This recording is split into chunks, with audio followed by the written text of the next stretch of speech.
Farmweek is a production of the Mississippi State University Extension Service.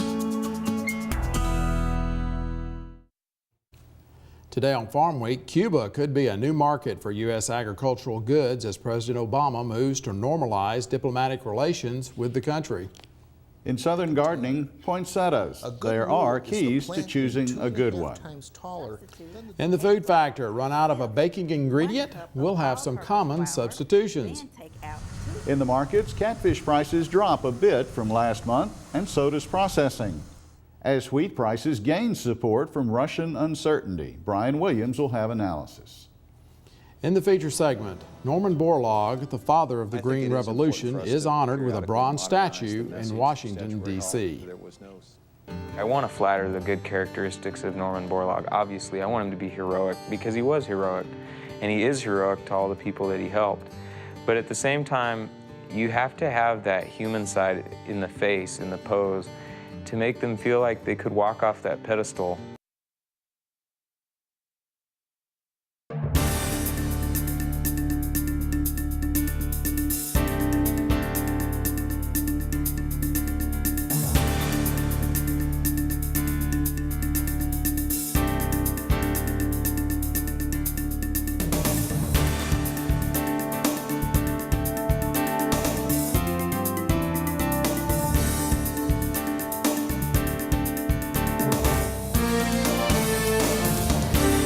Good day, everyone. I'm Leighton Spann. And I'm Artis Ford. Welcome to Farm Week.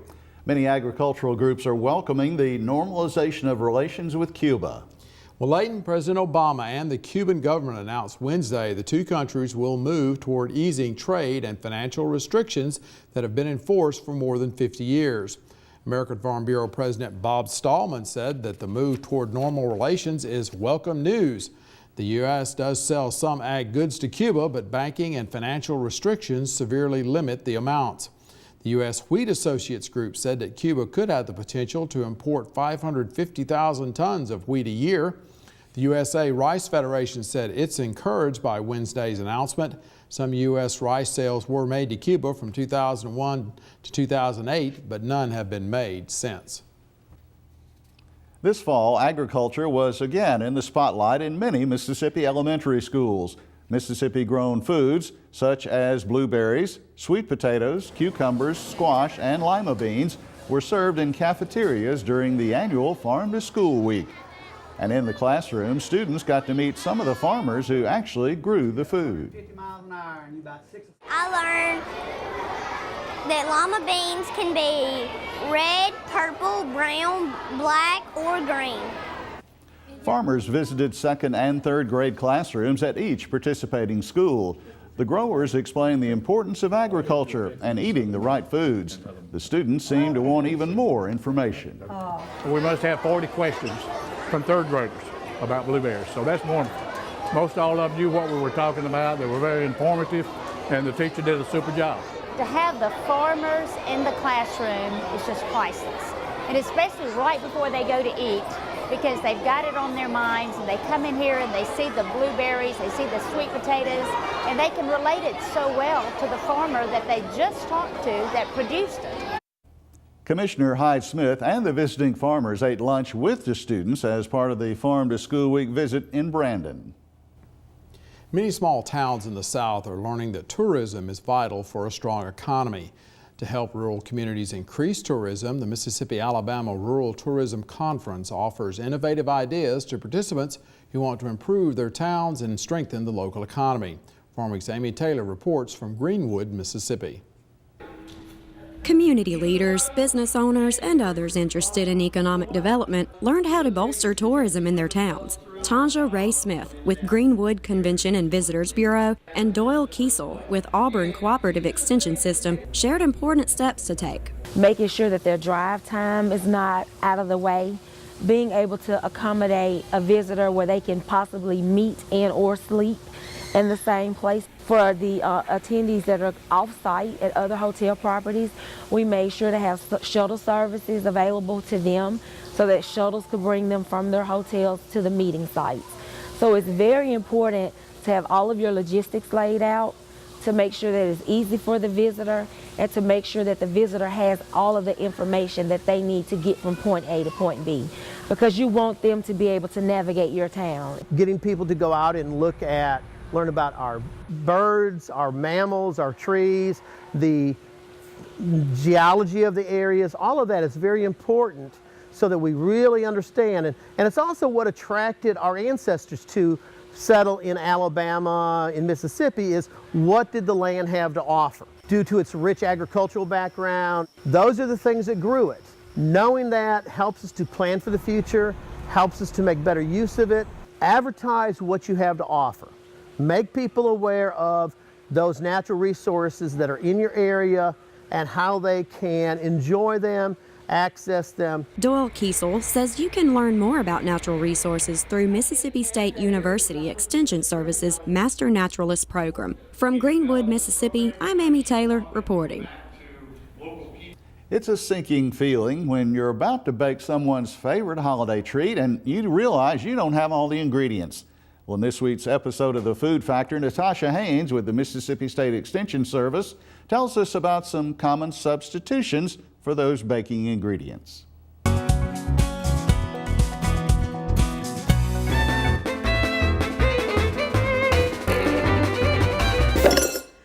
It's empty. During the winter holidays, it can be difficult keeping baking supplies on hand. Not having the exact ingredients in a recipe can challenge any cook. Here are some simple substitutions. If oil is left unused for too long, it can turn rancid. For stovetop cooking, use butter, margarine, or even water instead of oil. You can also use a cooking spray. If you are baking, substitute applesauce, mashed banana, or pumpkin puree for oil.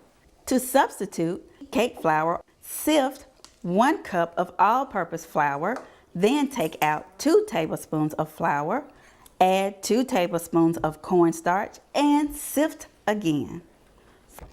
Forgot milk? 1 cup of regular milk equals half a cup of water plus half a cup of evaporated milk. For more substitutions, follow us on social media or contact your local extension office. It's time to make healthy food a factor in your life. Well, poinsettias are the most popular plant used for decoration at Christmas. In this week's Southern Gardening segment, Extension horticulturist Dr. Gary Bachman shows us a wide variety of poinsettias that are available and how to pick a good one.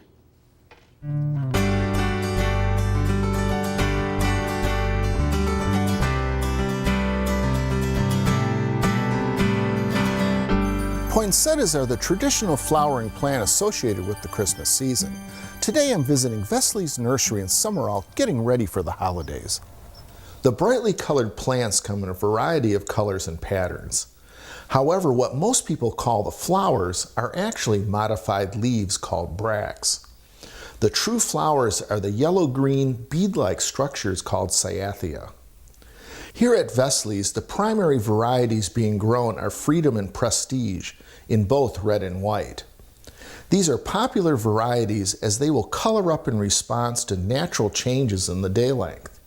This means growers don't have to pull shade cloth to artificially change the day length and trick the plants.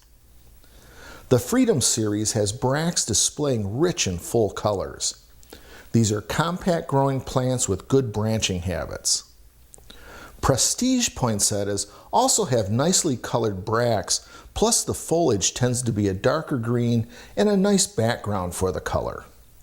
Also being grown are some bicolors, like my personal favorite Ice Punch, with striking red bracts with white centers. When choosing the perfect poinsettia, always consider form and proportion with the container. A good rule is the plant being 2.5 times taller than the diameter of the container. Another tip is selecting plants with unopened or only partially opening cyathea. In their native Mexico, the bright red flowers of poinsettia are known as Flores de la Noche Buena, or flowers of the Holy Night, as they bloom each year during the Christmas season. I'm horticulturist Gary Bachman for Southern Gardening. Leighton, poinsettias came originally from Mexico, and they are named for Joel Robert Poinsett, who was the first United States minister to Mexico in 1825. He saw the flowers there and sent samples back to the United States, where, of course, they became very popular. Of course. In our feature segment today, Norman Borlaug. He's known as the father of the Green Revolution and helped to save 1 billion people from starvation. A statue now honors him in the U.S. Capitol. Time now for the markets with Leighton. And Leighton, you say Pond Bank catfish prices dropped a touch from last month? They did just a little bit, but they are still up a nickel from where they were a year ago. We'll have more on that in a minute. Also in the markets this week, heavyweight cattle may not pay off. The Chinese cotton market may shrink for exporting countries like the United States, as wheat prices are supported by Russian uncertainty. The latest snapshot of the U.S. farm-raised catfish industry came out earlier this week. In November, producers in the U.S. received a pond bank price of $1.16 per pound for premium-size live fish. That is a drop of 3 cents per pound from what it was paid a month ago. But again, as I mentioned, the price is 5 cents per pound more than was paid a year ago in November 2013. Farm sales totaled 22.5 million pounds round weight, down 6% from the same time a year ago. Processor sales added up to be 10.3 million pounds, a drop of 9% from November 2013. Traders were looking for the December 19th cattle on feed report to show modest expansion compared to numbers from a year ago. One thing's for certain, though, according to analyst Sue Martin, beef tonnage is on the way up. She told Market to Market's Mike Pearson that may not be a good thing long term. The bottom line is we are putting so much weight on these animals. They're weighing 1650. I've even heard of some 1700s. I've even heard of some at the packer breaking the chains on the, you know, as they're hanging. They're just big carcasses. But the bottom line is that I think we've been backing up a little bit of the product because of, you know, the high price. I think that what happens is we're going to see our tonnage so huge, and I think packers are going to, with this break in the market, are starting to come back closer. They're getting some of their money back. They're still losing money. And I think after the turn of the year, it would not surprise me if packers all of a sudden turn on the cattle feeder and say, sorry, but we're docking severely for this. Our trivia quiz is about wheat in Mississippi this week. Here's the question. What Mississippi county had the largest wheat production in 2014? Is the answer A, Yazoo, B, Coahoma, C, Bolivar, or D, Panola? I'll have the answer at the end of the markets. We're going to pause for a short break on Farm Week. Coming up, we'll look at the calendar and the rest of the markets. Leighton Span reports that China has cut its buying of foreign cotton. The wheat market moves up while demand for corn is good. In the feature segment today, the father of the Green Revolution is honored with a statue in the U.S. Capitol.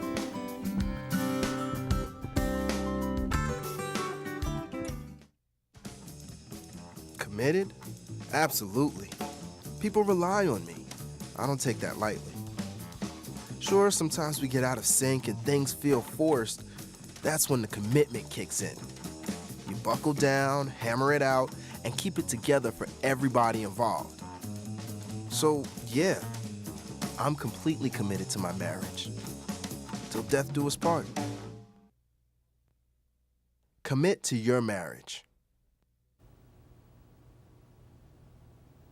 And before we get back to the markets, let's look at the Farm Week calendar. The 2015 Delta Ag Expo will take place Wednesday and Thursday, January 21st and 22nd. The location is the Bolivar County Expo Center in Cleveland.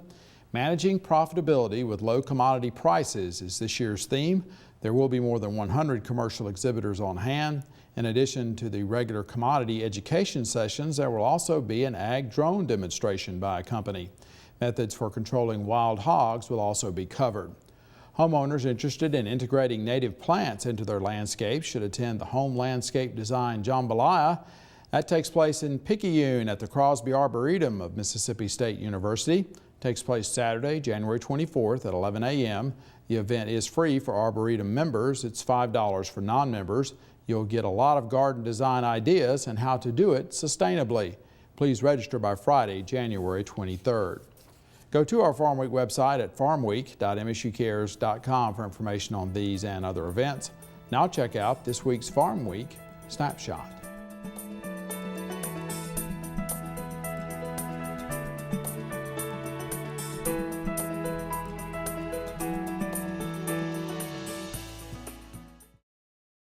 We move into row crops now in the market segment, beginning with cotton.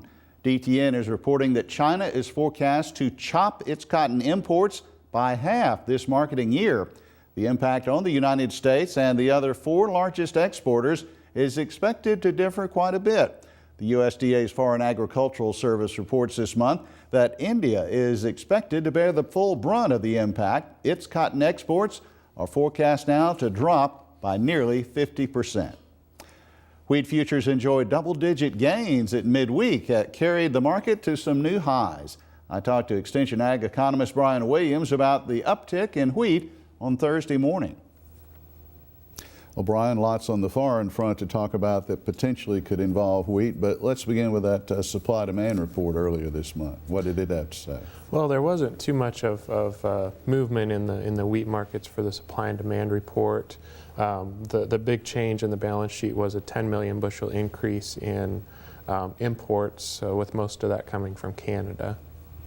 But who would have guessed with the supply of wheat globally that we would be sitting here at this point in the year with, prices over $6? Yeah, looking at the supply domestically, our ending stocks are higher than they were a year ago, and the crop in the ground right now doesn't look too bad. But it really shakes things up when you get globally, particularly with Russian exports. Now, of course, the breaking news trade-wise, as we sit here, of course, is the potential lifting of restrictions with Cuba. And Cuba is a big importer of wheat, correct? They are. Their 2 major imports are wheat and rice. They import about 1.5 million metric tons of grain each year, the last numbers that I saw, and about half of that is wheat. All right, and of course, back to what's happened this week, Russia seems to be in every little commentary about the wheat market. What exactly is going on there that the market is hanging so much on Russia? Well, they've again announced that they're going to cut back on their wheat exports, and where it really comes back to is oil. And the oil prices coming down have hurt the Russian currency, which makes Russian wheat cheaper on the global market and drives up wheat prices domestically. And so in order to control the food prices within Russia, they're cutting back on the exports. Okay. So we talk about high prices, but off camera we were talking it's rather a soft underpinning really holding up these high prices. It is. We've seen the highest prices since June right now, but it's still kind of a shaky structure. And I think some of the smallest things could potentially send it the other way.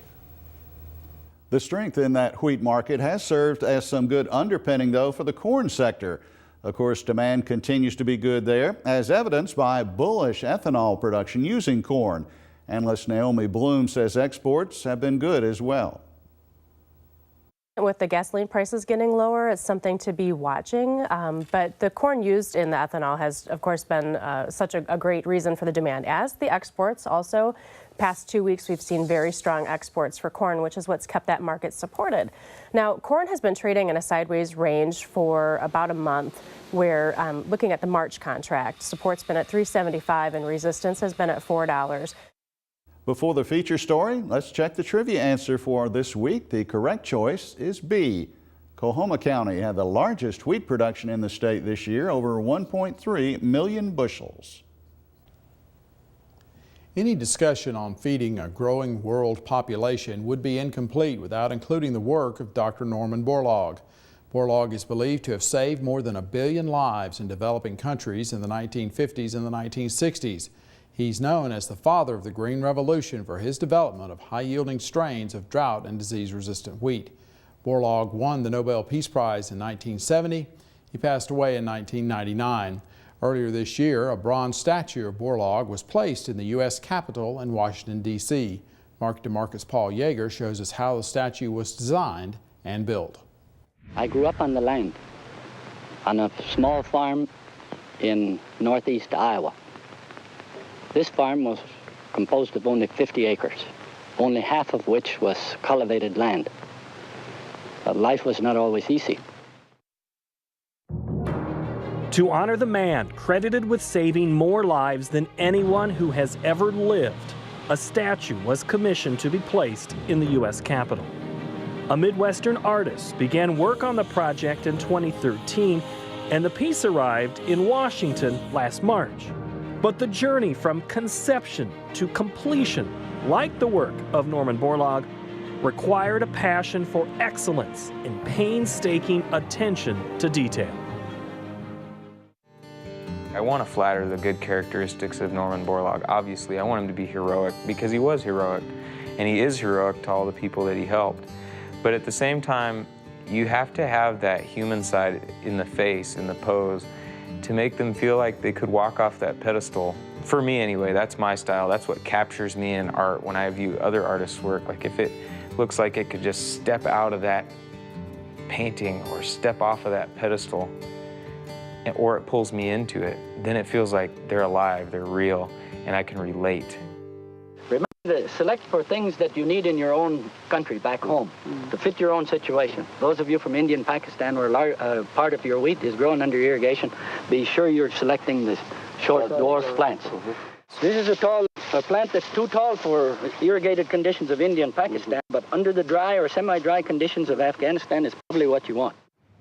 I used the photo of him in this pose, the famous photo, and then just basically judged off of that comparatively to his height, and and figured it out pretty closely.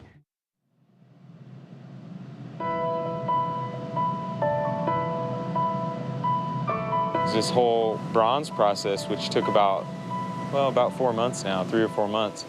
And so in that process, like I said, goes through all these steps and all these hands and artisans that are experts in their field. And then when they finish out the piece and you get it exactly how you want it, then it has to be taken to the site and based as well. So it's a lot of process involved, and I think most people don't realize what goes into just creating one single statue. I had a mold maker come up from Loveland, Dan Oaks, and made the molds right in my shop. Then we loaded up the molds, crated them up, and shipped the crates to the foundry here in Berkeley, where they poured the waxes and chased the waxes and then sent them through the lost wax casting process, ceramic shell and burning out the wax and then refilling those ceramic shells with molten bronze, and then cracking off the ceramic shell and then having the bronze finished piece welded together, chased, and then of course at the stage we're at now with the patina, the coloration. And so each step takes experts in that field, and so the foundry has workers that work just in that area, and they're particularly skilled in that area, and they'll manage that little portion of the process, and at the end you have a great bronze piece, hopefully. I think it is important for us to periodically modernize the message of Statuary Hall. There was no single person who dedicated agriculture in all of those statues. Now there will be. Looking at it, it's just so fulfilling to see him in here in Statuary Hall, in his place, where he should be. I mean, it's just amazing.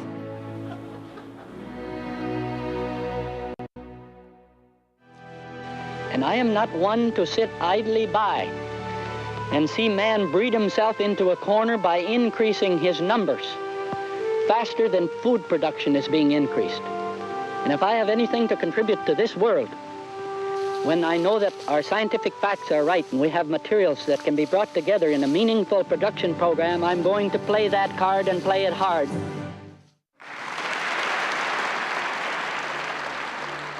But I think if Norm were here today, he would want someone else to be acknowledged as well. Because Norm didn't do this by himself.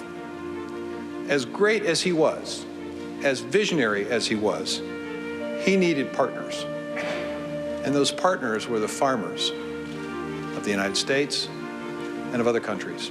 His work was at the forefront of a 50-year period that has been described as the single greatest period of food production and hunger reduction in all of human history. Not bad for a farm boy from Cresco, Iowa. Now his legacy and pioneering work will be on display to educate and inspire millions of people who come here to visit the United States Capitol.